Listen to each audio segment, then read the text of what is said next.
Hi everyone! On this episode of Foodie Pinoy, we're going to cook a seafood dish. Pan-fried stuffed squid. Let's start! We need 2 large squid drained, 1 medium-sized onion minced, 1 medium-sized tomato chopped into small cubes, and salt. For the stuffing, just combine the onion and tomato, then a bit of salt to taste. Give it a mix to distribute the salt equally. Before stuffing the squid, remove first the cartilage or the plastic-like thing inside the squid. That's it. No need to remove the innards and ink because it adds flavor to the dish. Stuff the onion and tomato inside the squid until they are almost full. Then generously rub salt to the body of the squid and set aside for around 5 minutes. We're now going to fry the squid.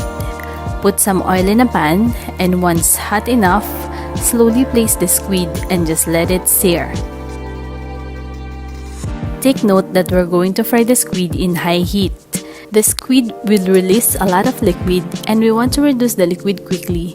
Therefore, high heat is a must. As the squid cooks, it also releases the ink inside, and it has a lot of flavor.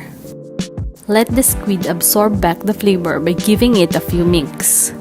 Continue to cook in high heat until the liquid is reduced and the squid turned brown and a bit crusty.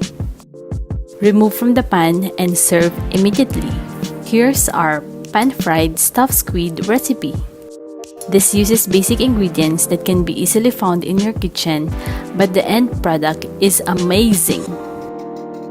The only drawback from this dish is your house will smell like fried squid. But it's worth it. Enjoy! Hi guys! Did you like this recipe? Let us know in the comment section below. Hit like if you enjoyed this video. This will help us know that you are enjoying our content.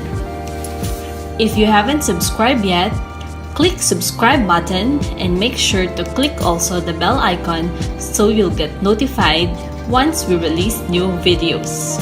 Until next time, this is Foodie Pinoy saying goodbye and it's a wrap!